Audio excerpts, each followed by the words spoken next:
And we're live. Right, welcome back to another episode of the Athlete and Culture Podcast. It's been a while. We're back with season 2. We're going to delve into more stories of your favourite athletes and their everyday lives. We're back. So, John? Yeah, and I'm back as well. I've had a 2-month sort of spell, loads of things going on, bit crazy, newly engaged. It's not... Doesn't feel like that. I hope my missus is not watching this, by the way. Sorry, Sandra, that's not what I meant. But no, it's so good to be back. And we were speaking and we were talking and reflecting on the episodes previously, and just how much value we've got from sharing people's experience. You saw some footballers playing professional level, going abroad. And we really wanted to take a twist now and present season 2. And season 2 is really going to touch on different sports, different athletes, their challenges, what comes with those challenges, and what we can learn as an audience, as a fan base as well, because we might be fans of certain sports like boxing, rugby, MMA, but not really understand the intricate difficulties and challenges athletes go through in their day-to-day. So what better way to kick off the season with our good friend, Jake Andrews, Jumbo Jake. One and all. Jake, the one and only. Little Salfordian elephant. Love, but we've got to I'm so excited to have him on the show. He's an incredible human being. He's got such a compelling story to tell. I appreciate him coming on to the show. And first and foremost, Jake, a lot of people listening to this know who you are, and a lot of people might have heard of you or gone on social media, but you come from a boxing background. You just had your fight, 1-0 professional fight, soon to be 2-0. Soon to be 2-0. 2nd of October. 2nd of October, Oldham Leisure. Make sure you get there. So do you want to give everyone like a little short synopsis of how you started boxing, what that journey was for you to get to professional, so people can know a little bit more about your story? Yeah, I started boxing when I was about 13 years of age, 12, 13. And I only started that because I was a fat kid. I used to get bullied, hence why the name Jumbo Jake. Jumbo, fat, used to get bullied. I didn't actually know that. I thought you just picked Jumbo because of like elephant. Like No. No way. Nah, it's because I was a fat kid. My dad took me down to Oliver's gym in Salford at first, because he was just like, lose some weight, come on, get your little, find your rhythm, feel the rhythm, feel the ride. Come on now, bobsled time. Yes. So he took me down Oliver's gym. I was enjoying it there, and I thought, I'll take this one step further, one step at a time. I lost my weight, and I was enjoying it. I was enjoying the process, enjoying the moment of being in that scenario and in that environment, with people around me. And I was really, really enjoying it. And that just disciplined me in so many ways. So then I got excluded from school from fighting, due to being bullied. Told the teachers many a times, but sometimes people don't listen. So I had to lead to last resort, and I ended up fighting, ended up getting excluded. And then from that moment, I was like, I'm just going to carry on boxing. Go down to the gym every single morning, and from there it just excelled, and I am now here. And this is it was the start of a very, very promising journey. So it's always been a love relationship with you when it comes to the combat sport and boxing. And it's interesting you say that, because I never would have known that you went through that when you was younger. A lot of people that know you, and I know you as well, super confident, ready. Like you're like, what's that saying? The urban saying, always on smoke. That's the definition of Jake Andrews. He's always ready. You'll never catch him slipping, sort of thing. So actually, you did have a hard time when you was younger. I did have a hard time. Growing up, it was not on the estate or anything, just more in school. I found it difficult. A lot of people are very, intelligent in that sense, and they can go to school, they can sit at a desk and they can read and they can write and they can do all those things, but we're not channeled into different worlds, different aspects. Like we're not channeling things like sports as much. Yeah. We're not doing what that particular person wants to be doing. Do you understand? Yeah. So the teachers are just like, they've got a script. Yeah. You know, and I didn't fit into that script. So unfortunately, that's what it led to. Right. You know, and then obviously I was fat anyway, so I just got bullied. Yeah. And it was one of those, it was kind of tough. It was kind of hard, but, you know, I got through it, and this is what has led me here, really. Yeah. So What was outside school? Obviously, like I said, you're from Salford. Like it's a very lively place. So what was life like outside school or on the estate and stuff for your friends? you know what, mate? I was a quiet kid, to be honest. I was a quiet kid. I was more reserved than I am now. You know, I was quite just in on myself, but I always used to hang around with the lads on the estate. Yeah. And it was just our little clique. You know what we do? You had 2 man on, go and build dens and stuff like that. And that's basically what it was. It wasn't really, people describe it as kind of a rough area, but it's when you're from there, it's so family orientated that, you know, you can go next door, you can ask for a cup of sugar and they'll give it you. You know, in different areas, you can't just knock on next door and ask for a cup of sugar because they won't give it you. They'll tell you to do one and go to Tesco and buy your own, you know. So, yeah, I mean, it was a very, very, very family orientated area. So I fit in there really well, you know, being brought up there. And my mum, I got to a certain age where my mum and dad was like, they wanted to keep me off the streets. As every parent, you know, intentions is to keep the kids safe. So I was then put into gaming. So I was basically on my Xbox. And I think that's where I gained the majority of my weight. Yeah. Just sitting on my Xbox all day, every day, 24 hours. Like, you know, playing Grand Theft Auto and all the Call of Duties. And I was like, yes, I'm good at this game. I'm going to be world champion at this game one day. You know, but every single morning, though, without a shadow of a doubt, I always went boxing. Always went boxing every single morning. You know, Oliver, God rest his soul, he's passed away now. But he always invited me in to train with the professionals in the morning. And that's why I think I've got more of a pro style when I'm fighting now. You know, instead of the amateur side of things, I've got more of a pro style when I'm fighting. So it was a good childhood. My mum and dad done everything that they could for me. So would you say from a young age, from let's say when you was 14, 15, the goal was always to go all the way and make it as a pro, or did you just see like boxing as a way to, one, keep you out of trouble until you find something to do, or did you think? I think with me, it's 1000% or nothing. So when I went to boxing initially, it was to lose weight because my dad brought me there and to lose weight. But then once I found that love for that sport, I was a world champion then. I was on a journey to be that world champion that I've always dreamed of. It sounds a bit cliche, a boxer saying, oh, what a dream of being a world champion, blah, blah, blah. But when I kept on going to that gym, I found my love for the sport and I was like, this is me. This is me. I'm going to put 1000% into this now. And I'm going to dedicate my life to this. And basically, I couldn't see past boxing. And I still can't see past boxing. I can't see past that vision of what will life be without boxing. You know, what would it be? I still have no clue of what life would be without boxing because that's all I know what to do.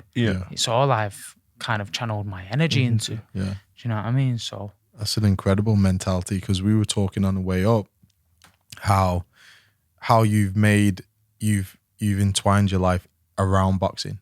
Like that's your passion, that's your love, and not being able to see past it. And your life must come around that.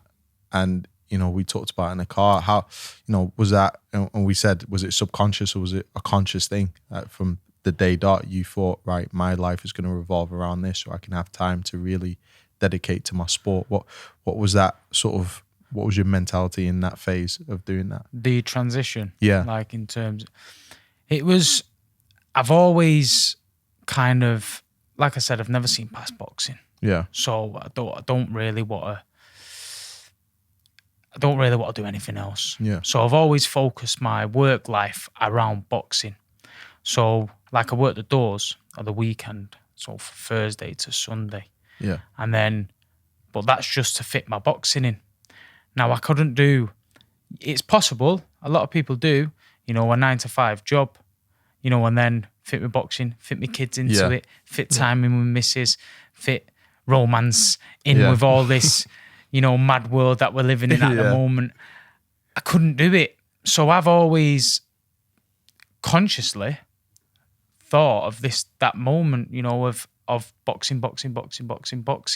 I've never really thought of anything like, I'm going to do this instead of boxing. I'm going to do this instead of. But I've always worked my way around it to try and fit that in. Yeah. Do you know what I mean? Yeah. Who's sort of been your biggest inspiration in the sport when you was younger and watching? And in the sport or in life leading up to the sport? I love the way you twisted it there. Yeah. I want to know what. Yeah, tell me that. Yeah.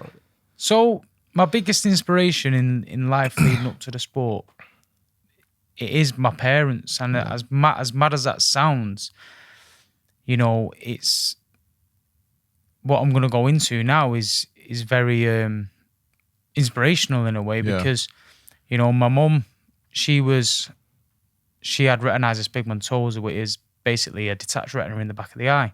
So she's always faced obstacles in her life, but she's never let that dip her down.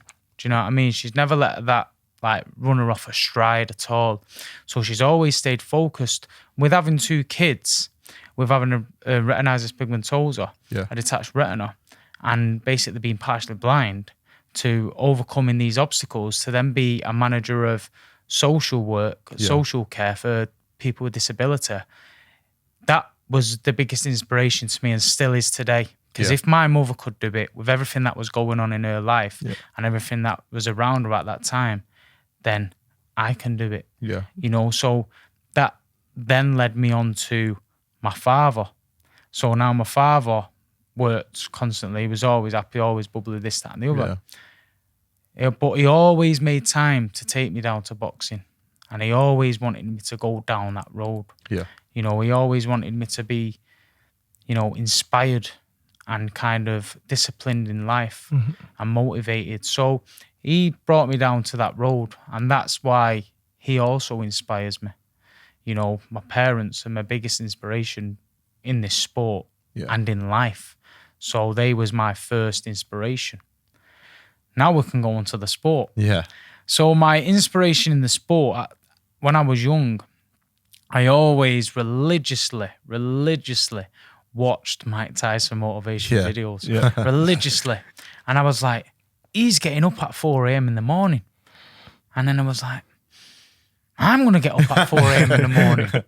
And then he was doing it. And I was like, I'm going to do that. Yeah, I'm going to do everything that he's doing because I want to be exactly like this guy. So I was waking up at 4 in the morning. And this was before school. Yeah. Going on a run, coming home, getting a shower, getting my school. I'm going to school. Yeah. And then again, I'd look at his videos and I just think he's exceptional.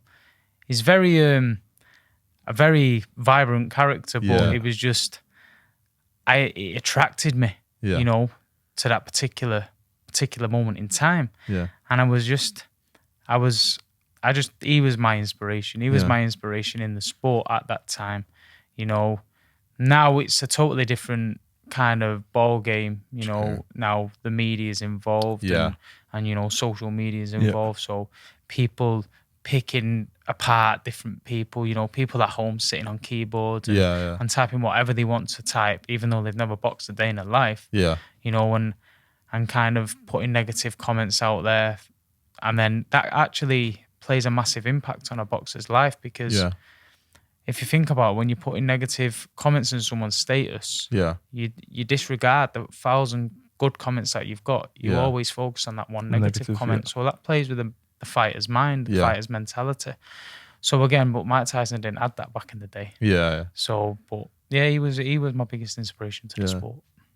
Big Mike Tyson. Well, what a story he's got in life, and what a story he's got to tell as well. It's such a contrast because from you having that thought process of Mike Tyson, I used to remember all I cared about when I was in high school was if that girl got the note I sent her in her desk drawer. my little love note, running to school to get my note. So, that is so amazing because even then you were sort of, the sport captivated you. And people in the sport took your attention. So I do get that drive and that strong emotion you have of boxing is what I do. Yeah.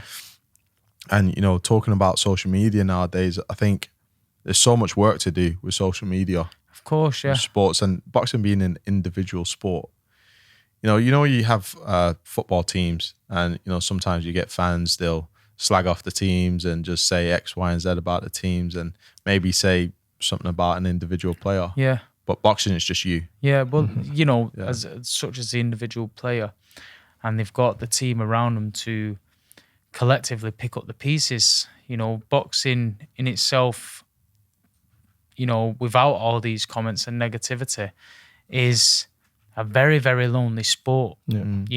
You focus in your energy basically on one night of boxing, 4 rounds, 6 rounds, 8 rounds, 10 rounds, 12 rounds, and it's only you and your opponent in the ring. Yeah.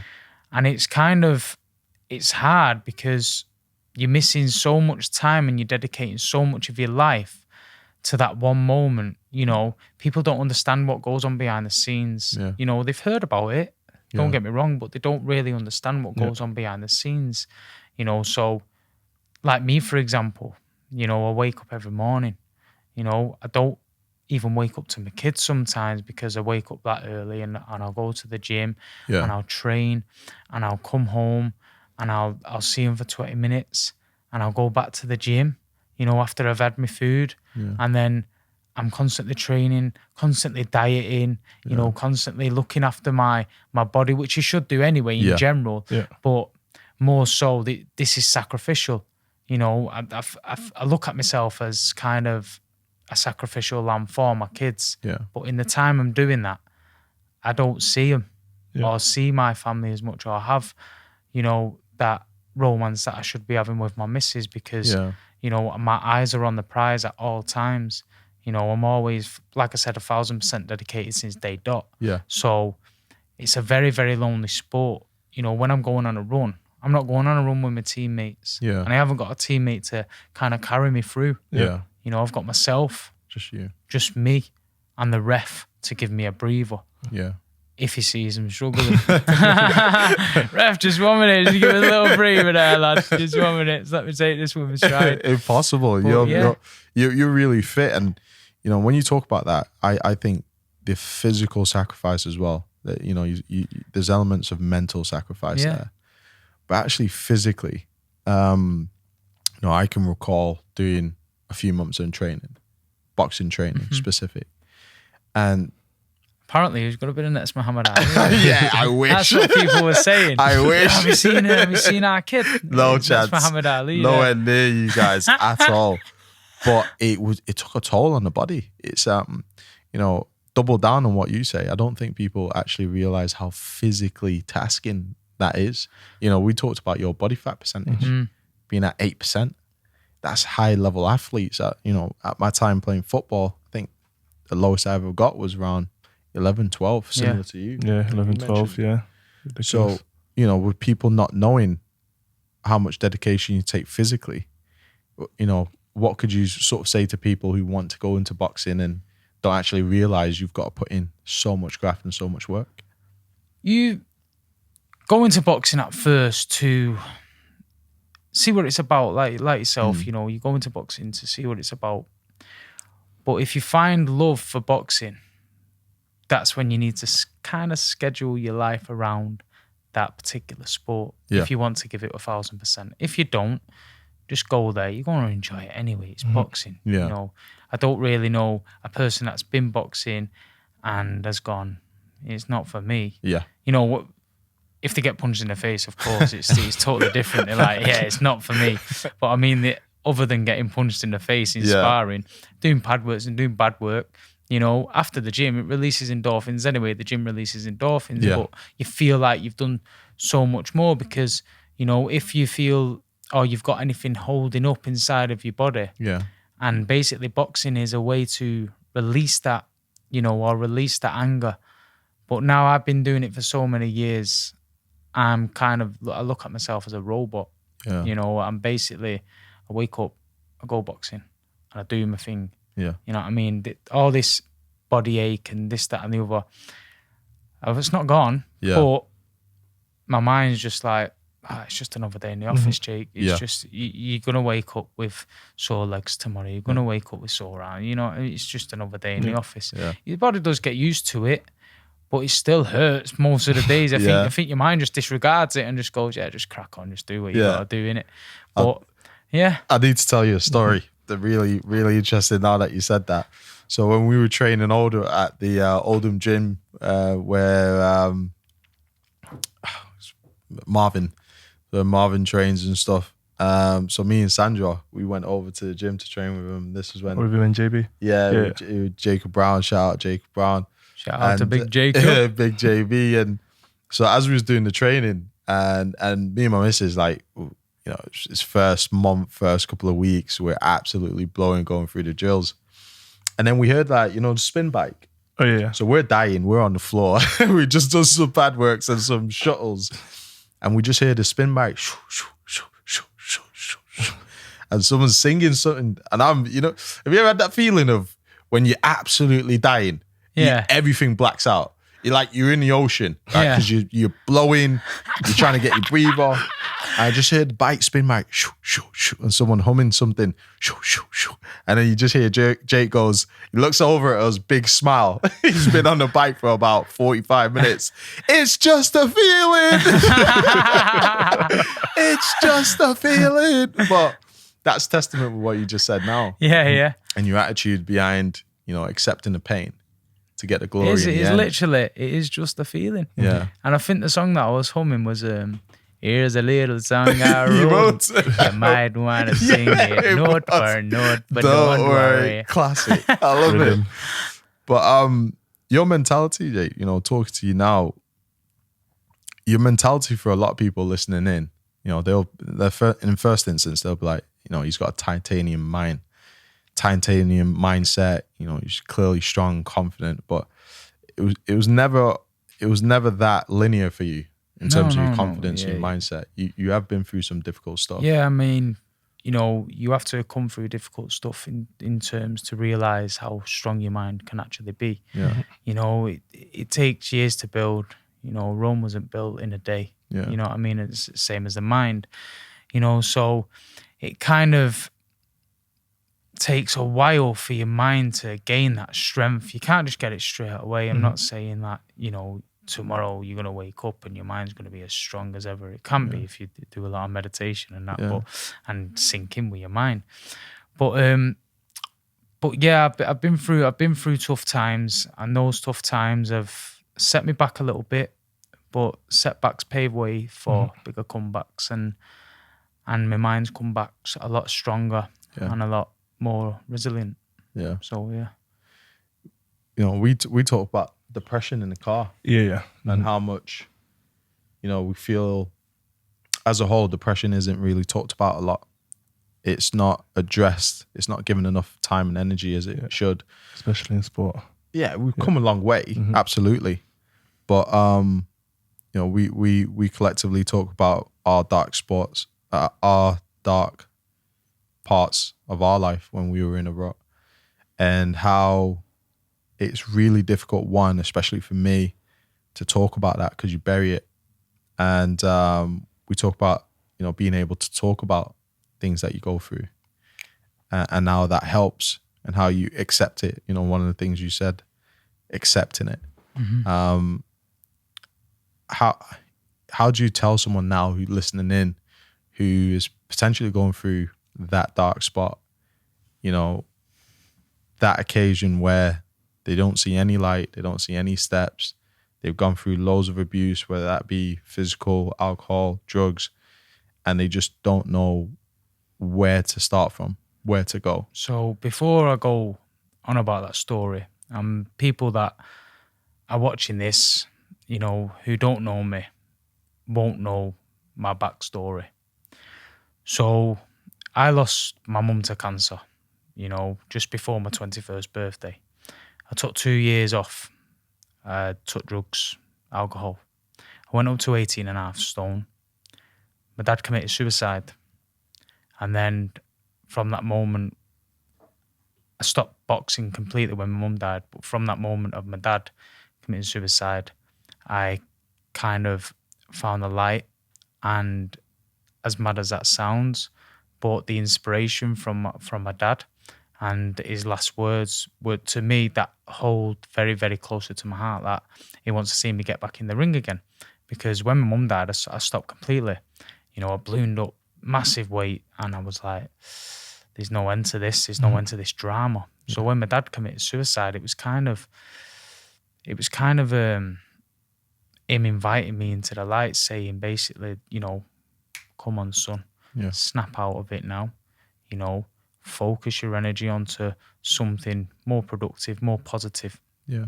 And, you know, so I've been through that hard time, you know, of my missus, most importantly, she was the one who pulled me through that hard time, you know, and I can't thank her enough. You know, she means everything to me, so I really can't thank her enough, because she's been there when my mum was alive, when my mum passed away, when my dad was alive, when my dad passed away, the in-betweens that people don't necessarily know about, you know. So she's a lot to do with that, and a lot to thank for where I am now. Yeah. You know, I'm not saying that you have to have a strong support network, but if you can reach out to one of your friends that you trust, reach out to one of your friends that you trust. But if I can tell you anything like this, and that's my life, and that was my life story, and I've come through the end of it just in a positive attitude and a positive way, then so can you. Yeah.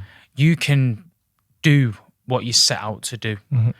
Days can be dark, days can be dull, days can be frightening in your mind. Some days I was there when my mum passed away, and I had the light switched off in my room, and I wouldn't come out of bed, and I wouldn't talk to no one for days on end, and I was looking for an easy way out, you know, an easy way out in terms of, why do I have to be here at this moment in time? Why am I not?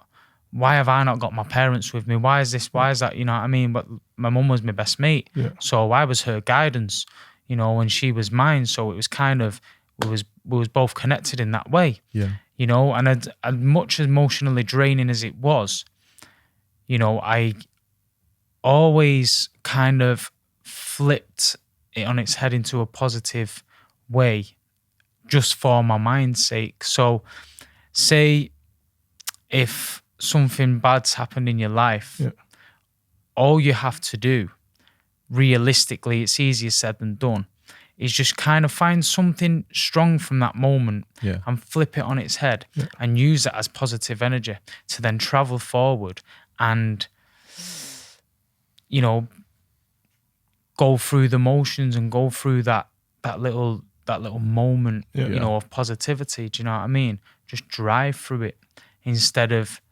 you know, feeling sorry for yourself and drowning in your own sorrows, because that's not going to help. Yeah. But what will help is you getting up, you're doing something productive, such as walking your dog, such as feeding your cat, such as going out for a stroll, going to the park, seeing your kids, taking your kids out, you know, or doing something active and productive will change your whole perspective on life. Yeah. Because at that moment, in that time, when you're alone, all you think about is dark thoughts. And if that's what you're doing, thinking about dark thoughts at that moment in time, then it's only going to end in one way. Yeah. Now, what you need to do to your mind is you need to tell your mind, right, it's not working this moment, you know, because I'm alone. I'm in a dark space, you know, I need to get out. I need to get active. I need to phone someone to go for a coffee. Yeah. You know, don't ignore your phone. You know, that's one thing that I'd done, and it was hard to get out of. I ignored my phone. People were trying to reach out to me because they knew that I was sad. They knew that I was down. They knew that I was depressed. They knew that I was anxious and blah, blah, blah. And so they always tried to reach out to me, but I left my phone. I didn't want anything to do with it. That was kind of the worst mistake that I did at that time, because, you know, as much as I ignored my phone, I really wanted company. I really wanted to talk to people. Yeah. I really wanted people to understand. But I thought that no one will understand because they haven't been through things that I've been through. Yeah. Yeah. But how selfish of me to actually think that, because they could still help me out. Yeah. You know, they could make me laugh. They could do something, you know, that they know that I enjoy. Do you know what I mean? They could prevent all this sadness just by being there. Yeah. And how selfish of me to actually just ignore my phone because I was in that moment in time. And it's, you know, so for the people out there that are suffering in silence and suffering alone, you're not alone, because there's people out here like me. Yeah. I'm always open for a chat. Yeah. So anyone that wants to come through on my Instagram or anything like that, you can always direct message me, and I'll always be open for a chat. Yeah. And I'll even ring you. I'll go for a coffee, even if I don't know you. You can be a stranger, whoever. You know, just I will always go for a coffee. And your friends, your family, anything like that, reach out to them. Yeah. Don't just let them just, you know, not know what's going on in your mind, because it's hard enough alone. Never mind, you know, with people around you. So that's what I advise people to do if they're struggling. And what was like you said, after your dad passed away and it flicked in your mind, what was like the first steps that you took? Because when we was underway here, you said about like addictions, whether it was drinking, and obviously I know you said is it 5 years? You said 5 years sober now. 5 years So sober. that's an achievement in itself. You know what I mean? Amazing. What were like the first steps? Because for me, what I found was just going for a walk. You know what I mean? Just putting my headphones on, going for a walk. That was my steps. What did you find was like the first step? Because you don't just like go from a dark place to a light place. What was like your journey, like your first the first steps to me was stop going out. Yeah. Not stop going outside. Like stop going out as in drinking. Stop going out as in going to the pub. Stop going out as in going to the bar. Where you know what I mean? Because that's when drugs got involved. That's when everything that, you know, was bad for you got involved. Yeah. So I kind of had to take a dip on my people that I thought was friends at that time. Yeah. You know, but they just wanted to be around that party lifestyle, which is completely fine, you know.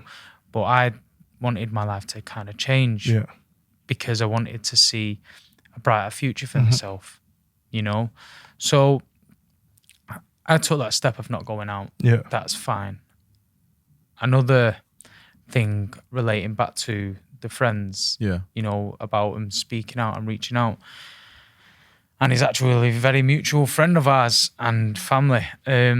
Is Jacob Brown actually rang me, you know, and told me to come down to Marvin's gym where I train now. I'm Marvin's family now. So, you know, he rang me and told me, Jake, you need to get down to the gym. And that kind of reignited the fire within, because I was like, okay, now my dad wanted me to get back fighting. Yeah. Jacob's ringing me and he's telling me to get down to the gym. Maybe this is the chance. Yeah. Maybe this is the chance, because I didn't want to go back to my old boxing gym because I was fat. Okay. Do you know what I mean? Yeah. Because I was in a state and I didn't want my old trainer to be like, oh my God, look at you. Because that was going through my mind, my anxious thoughts. So this was the perfect moment to actually have a change in life. Yeah. So when Jacob rang me, when I speak about Jacob, I always speak highly, you know, in terms of what he actually done for me at that time. You know, when he rang me and he told me to come see him and come down to the gym, it was a moment of, wow, he was kind of like God in that sense. Do you know what I mean? Like it was like someone sent him, you know, to ring me at that moment. When that moment was a little bit positive as well for me, because it was kind of my first steps as we're talking, you know. So he got me at the right time, you know, and he took me to that gym, and it just excelled from there, you know. So it is little steps at a time, but also one thing that I've mentioned: do not ignore your phone, because that person who's trying to ring you, is trying to help you. You know, so do not ignore your phone, because even if it's for a little chat, I mean, without that phone call, I don't know what I'd be doing. I really don't. I don't know what I'd be doing, because I can't see no other way around that, because Jacob was my kind of get out, go to the gym clause, you know what I mean? Like, I don't know if I would have accepted going to the gym. Don't get me wrong, I would have gone to the gym, Yeah. but I probably would have been a bodybuilder by now. You know, I probably don't know if I would have went back to boxing because I was scared. I was scared that it's going to bring back all those memories of my dad standing at the top with a camera, Yeah. you know, video me sparring, video me training, video me pad work. I thought going back to boxing and going back to my old gym where my dad used to stand, that frightened me to death. Yeah. And I was kind of like, no, I don't want to do that. You know what I mean? So without that phone call, it's thanks to Jacob for actually bringing me into that scenario. Yeah. And he's still as positive as he was back then. Yeah. So it's unbelievable. Yeah, it's amazing. You know, friendships, friends around you like that is vital. Big shout out to Jacob Brown. Big shout out to Jacob Brown. Did we mention we know Jacob Brown? I love that story. That story is just, you know, classic Jacob, the energy he gives off. Yeah. And the way he connects with people. He connects with people on a real level that you don't see every day. And no, I really love that story. And I know him listening to this as well, you know, he'll appreciate that story as well. And you two went at it and you just trained together. Yeah, we trained together for a long time, yeah. For time. Yeah. And then, you know, the relationship with Marvin blossomed from there. And, you know, he's family, you know what I mean? He really is family. He's helped me through, you know, as much as I say, oh, I'm over this, you know, this moment that I was back in the day with my mum and dad, as much as I say that I'm over it, I still have days where I'm down, and I still have days where I'm upset, and I still have days where I'm like, why? You know, why this? Why am I feeling this way? Why do I feel this way? And blah, blah, blah. And Marvin helps me out so much in that sense because he's always someone there to talk to. Yeah. Do you know what I mean? And this is what people outside of boxing don't really understand, that the boxer and the coach have such a connection. Yeah. It's unbelievable, you know. And if you haven't, maybe you're at the wrong gym. Yeah. But the boxer and the coach, it's a different kind of connection, you know. Especially with me and Marvin. Yeah. He's helped me out so much. And now because of all this, you know, all mental health and me preaching about mental health awareness and stuff like that it should be more addressed. Yeah. We've actually got a counsellor in our gym that I've gone to a few times, you know, because I was at that moment in life. Marvin put me in a ring in sparring, and I was like, and I wasn't feeling myself that day. I wasn't feeling any way, shape or form me as a person. And I got into this sparring session and I dropped my hands and I said to myself, I want to get knocked out. I want to get knocked out right now, you know, to release that stress off my shoulders, that anxious thought, that I just wanted my weight lifted off my shoulders. I wanted to have a breather knocked out for 2 seconds to just let all my stresses and all my worries go away. Yeah. And that's when I thought to myself, I kept my hands down. He couldn't knock me out. I thought I must have a good chin. I don't want to touch wood, you know what I mean? But, you know, he couldn't knock me out. He couldn't do it. Blah, blah, blah. I tried my best, you know, to get knocked out. I don't know if you should say that or not. But at that moment in time, I actually thought to myself, I need to go and see someone. Right. I need to go and see someone because I shouldn't be having these thoughts. I shouldn't be having this. Why do I feel this way? Do I need to speak to someone who I don't know to kind of address a situation? You know, and we got in touch with a counsellor and, you know, that we got in touch with, and he's based at the gym. Yeah. And I've done a few sessions with him. First session, burst out crying. I thought, what is got, and that's why I knew something was really wrong. Right. You know, 'cause I didn't even cry at my mum and dad's funeral. So it took a while for me to cry, you know what I mean? So I went to this counselling session and I sat down and I was like, there's distance in this now, what's up, and blah, blah, blah. And it was when my missus was pregnant. And basically with Florence and my daughter. And basically what it kind of boiled down to was the unknown. Right. The unknown of fatherhood. Yeah. And, you know, and the unknown of what's going to happen next. Right. And our bodies aren't used to being in that uncomfortable position. Yeah. We survive in the comfort zone. Yeah.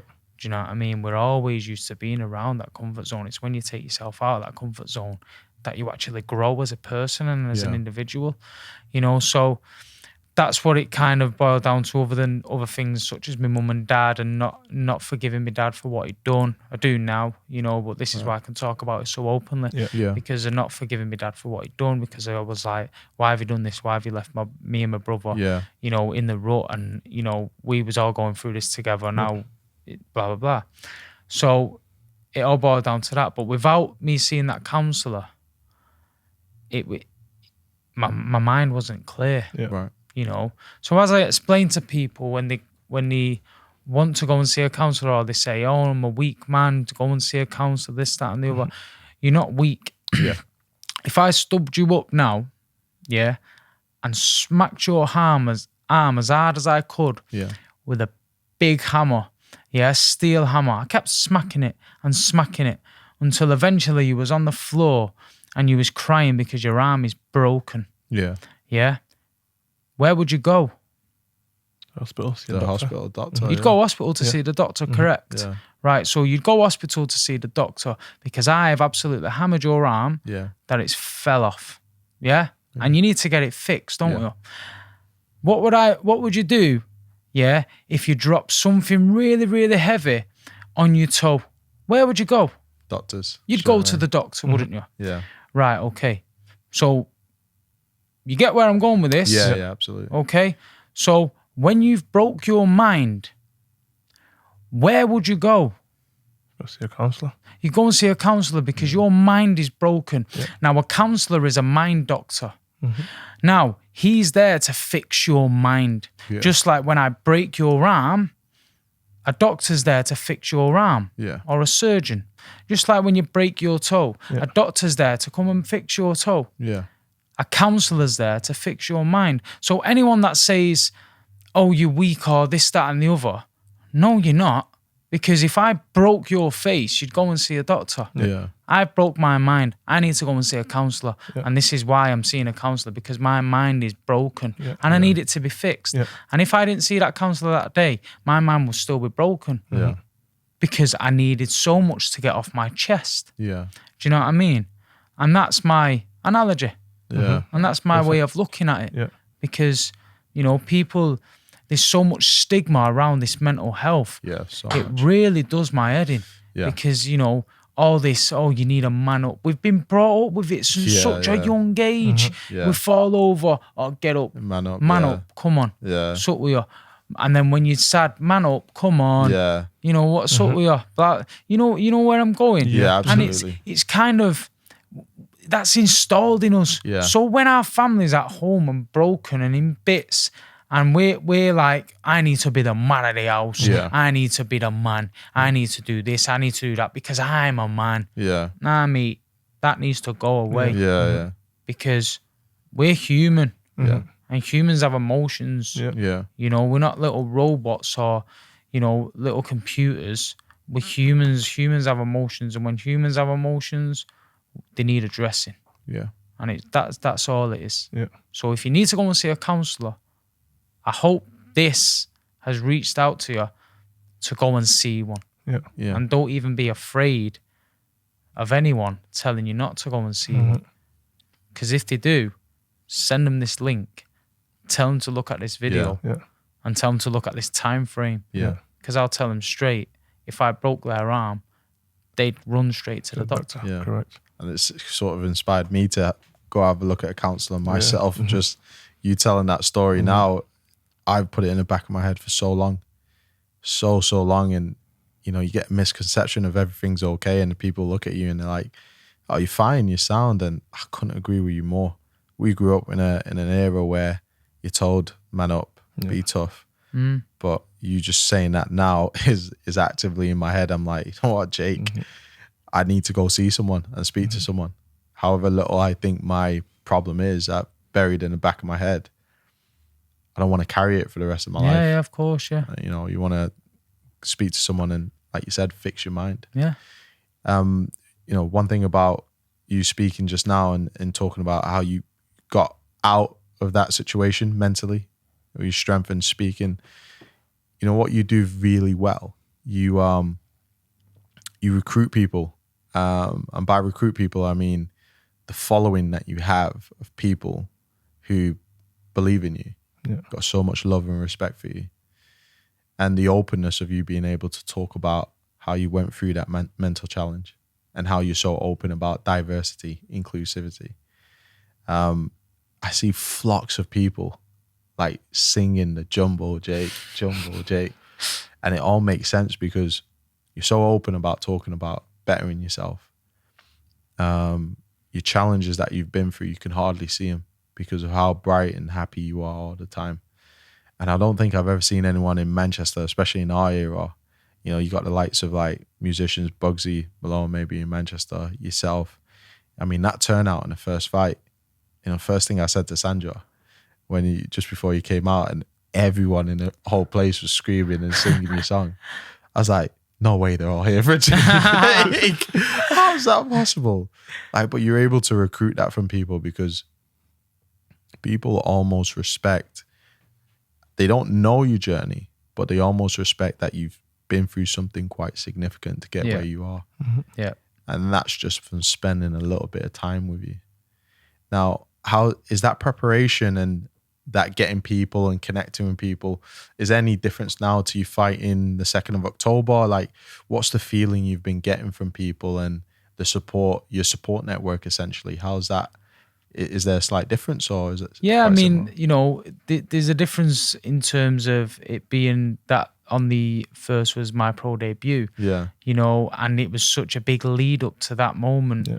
You know, and I always connect with people, whether they're having, you know, a happy time, a sad time, you know, I'll always reach out to people that I think I should reach out to, you know, and people reach out to me when things are going wrong in their life, you know, and these are the people that I connect with and these are the people that relate to me. You know, like I was saying before, people can relate to me in some sense because everyone really has lost someone they love. Yeah. Now, I've lost two of my closest that I love. So, and I've still come through this moment, this process. And I think that's why I connect to people a lot more than the average person. Yeah. Just because I relate to people in that sense and I can help them in such a way. But my preparation for my debut was actually really difficult. Okay. You know, it was actually really, really, really difficult. I had so much stress on my shoulders, you know, in terms of, again, we're going back into it, into the unknown, into the what if, what can happen, what if this happens, what if this happens. Now flip that all on its head, disregard the debut. Yeah. My missus was pregnant. Yeah. Now, with my son Ernest, and I thought the baby's going to come after my debut. Yeah. Do you know what I mean? Or just before. How will I be? Yeah. What will my mind be like? Will I be tired? Will I be stressed? Will I be anxious? Is this the right time to have a debut? You know, so I had that. Then my son come 3 weeks early. And, you know, he was a bit poorly when he was born. So he was in Stepping Hill neonatal unit, which is a massive shout out, you know, for doing what they done for him. You know, but he was in there for a week and a half and that destroyed my mind because I was kind of thinking everything's going to run smoothly. Yeah. And it was actually the total opposite because everything was going against the odds. Right. I was basically defying odds because, you know, my son was in the incubator and I was in the zone of I'm fighting. Yeah. So as selfish as it sounds, I wasn't there with my son all the time, as I should have been as a parent. And this is an awful sacrifice that I still think about now. you know, of not being there at that moment in time with my son and not spending as much time as I should have with my son at that moment in time when he was a bit poorly. Yeah. And, you know, because I was thinking about my debut and how selfish of me, but I had no other option other than to kind of put that in a different time frame than my debut. Yeah. You know, with my son being ill and stuff. And I wasn't there for my missus as well. So that plays on my mind. Yeah. And then I had a call off the boxing board of control, and it was good about it, but it was just, it was unnecessary that it happened at that moment, you know. So it wasn't unnecessary. What's the word I'm looking for? It was inconvenient. You know, that it happened at that moment, that I had a phone call to say my medical wasn't passed because I had acne when I was 12. Yeah. And I took a tablet and blah, blah, blah. Yeah. And it might have affected the medical. Anyway, that was when I was 12. Kids get dirty. Kids get acne. Yeah. It was one of those things, you know, so we addressed that. But that was a week and a half before my debut. Yeah. So I had my son, I had that, and then I had the stress of, oh my God, do I stay away from home because I'm going to be up all night with my son? Yeah. What do I do? So I slept at my brother's for a week, and that was kind of the worst thing that I'd done, because it was like, I should have been there for my missus. Right. So it was kind of hard. And then when I went to weigh in, on top of all of this, I had a diet Right. that I needed to and when I come out of my comfort zone, I always want to eat. Yeah. Yeah. Always want to eat, you know. So it's kind of one of those comfort things that I want to do to control my body. So that was that. And then I finally had my debut. I had my weigh-in, and then I had my debut. As soon as I walked through those gates, that main entrance, all of this emotion disappeared, and I was just channeled on this opponent. Yeah. I was just channeled on this fight, and I embraced every little bit of it, and I enjoyed every little bit of it. You know, that moment, what I've lived for. Yeah. So that was kind of my stressful preparations for my debut. Now, I couldn't be more happier. I'm basically stress-free. Yeah. So, on top of the debut, I had to deliver, because I'm one of them people that will hand deliver tickets to each individual person. I was around 250, 260 tickets that I had to hand deliver. The most tickets sold, by the way. The mileage on my car was going through the roof. And I was like scratching my head, and then my car broke down, and I had to, mate, it was such a stressful time. So this time, I feel like I'm God. Yeah. This time I feel so relaxed and so ready, and I can focus on the actual fight, and I can show people that I can box instead of fighting. And that makes you even more dangerous, because your first fight, God, you moved beautifully in that. I mean, I don't know the ins and outs of boxing and picking shots and stuff, but you looked really good, and all respects to your opponent, but you really, really relished in that moment. And you could tell, being a boxing fan or not, the way you moved, the way you pick your shots, the tempo of the fight, and you know, you feeling like this now only begs the question of you being more dangerous going into the 2nd of October. I mean, you know, a relaxed fighter is a totally more dangerous fighter, you know. So I'm completely relaxed coming up to this fight, and you know, I've done all my training, and I've done what I could do. I've spent actually valuable time with my children, you know, which I really did need, you know, to kind of bring my mind back to that moment. And I'm just happy, man. And the great thing is, it's not just you know, the kit that you have on now, some of the sponsors that you have, well-known sponsors in Manchester. Twins, huge. I see them everywhere. You got your own brand, Jumbo Jake, and you know, you've got a lot of other sponsors as well. Like, do you want to talk about them? And I've got Base Security. He's basically, I call him my uncle, because he pulled me out of a really dark place at that time. All these sponsors on me at the moment, they have played such a pivotal point in my life. You know, Base Security, he looks after me. He's basically like my godfather. You know, so you've got Team Greaves, which is also Marvin's gym. Marvin. Shout out to Marvin. Big shout big out. Marvin. Marvin G, yeah. Big shout out. Remotion Media, who's Joel. Do you know Joel? Yeah, I think he was at the fight, Joel? Yeah. So Joel does all my behind the scenes. Me and Joel sit down and we're kind of like, this is how I want it to look and this is how I want it to be, on my Instagram and stuff like that. We do all those videos, those mad creative videos. So he's the mad genius behind that. You've got Dr. Anna Robbins, who's my nutritionist, and she's helped me out throughout my amateur career, really. So, she's helped me so much throughout my... Without Dr. Anna Robbins, I wouldn't be as in shape as I am in now and in lean condition and at that 8% body fat mark, because she's taught me how to, control what I'm doing outside of the gym. So she's been such a really big influence on my healthy lifestyle. And she's a top person. Also preaching about mental health awareness, which is the green logo there with a ribbon. Got Val Nutrition, who sponsored Dylan White and Fabio Wardley and people like that. So they sort out all my supplements, everything that I need. I bang on the button.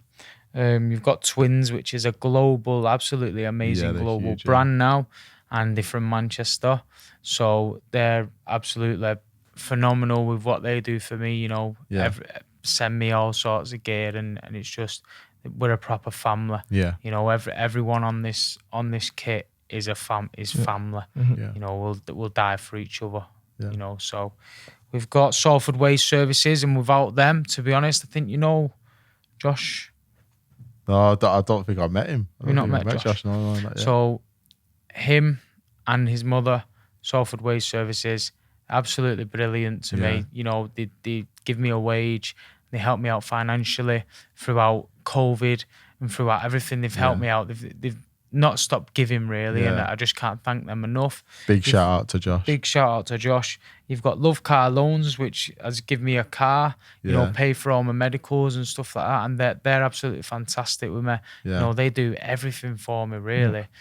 So it's kind of, everyone on this kit is so important. I've got the Cheshire Osteopath on my back. I don't know who else I've got on my back. Don't miss anyone out. Let's see. Go on. Turn. The Cheshire Warrington Elite Prestige Supercars. Let me sit here. We've got VR, Van Ruin, Warrington. They're a massive supercar company. And they're absolutely fantastic. Every time I fight, they buy at least 20 tickets. So, they help me out so much. And, when my car actually broke down, when I was dropping tickets off, I give them a little ring. I said, I really need a car. I really need a car. And they sorted me out straight away with a car, and they helped me out on that level. And it was really, really good. And they also give Marvin a car when, I think it was a Nissan Duke, when they was going through a broken car, basically. And then I've got my uncle, which is a Cheshire Osteopath.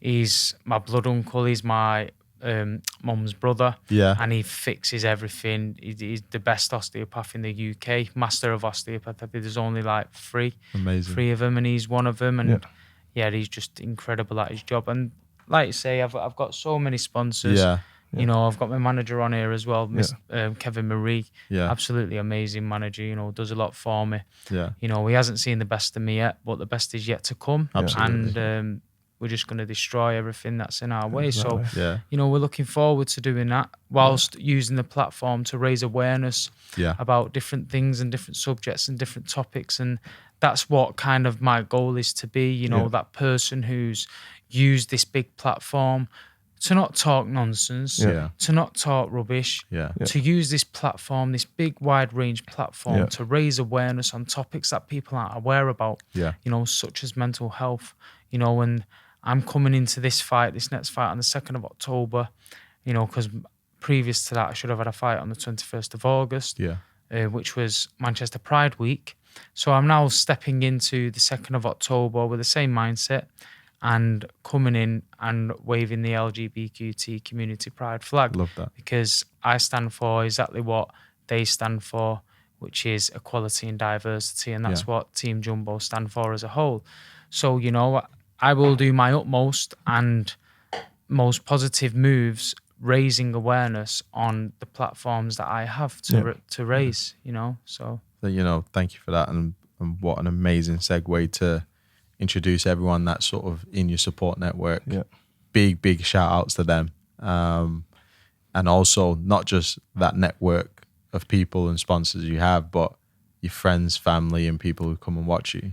Precisely. You've got such an audience with you, and we're all behind you, Jake, honestly. Thank you. Definitely. From the bottom of our hearts. And I can't thank you all enough, really. I can't thank you all enough. You know, without the support and the network behind me, I wouldn't be able to do what I do. Yeah. I wouldn't. It would be impossible to do what I do. And, you know, it's all thanks to everyone out there coming to see me fight and coming to watch me fight. Yeah. It's just all thanks to you for me doing what I do. I train hard. I work relentlessly hard. But without you being behind the scenes and coming to my fights and watching and supporting my movement, I wouldn't be where I am. Yeah. You know, so thank you. Absolute love for that. Well, let's to sound it off. Kicking us off in season 2. I knew this was going to be a great one. So it's absolutely been a great one. But tell us more about your fight. So everyone in there who's watching this, fans, you know, close friends, you know, tell us about the fight, tell us about the event, tell us how big it's gonna be, and then we'll fly off with that. 2nd of October, second pro fight, Oldham Leisure Centre. I'm coming out. I'm absolutely making noise, as always. I'm bringing a live band. Yes, he is. I'm bringing my full pink kit. You know what I mean? I'm bringing a gas mask to just make things, you know, just a little bit spicy. And we're going to go in that ring and we're going to do business as always. We're going to shout Salford high and proud. Salford. And we're going to do the business, and we're going to be 2-0. And hopefully by the end of the year, 3-0. And that's how we're going to end it, just like that. I love that, man. What a way to finish. Thank you so much for coming, brother. It's been an absolute pleasure. No worries, man.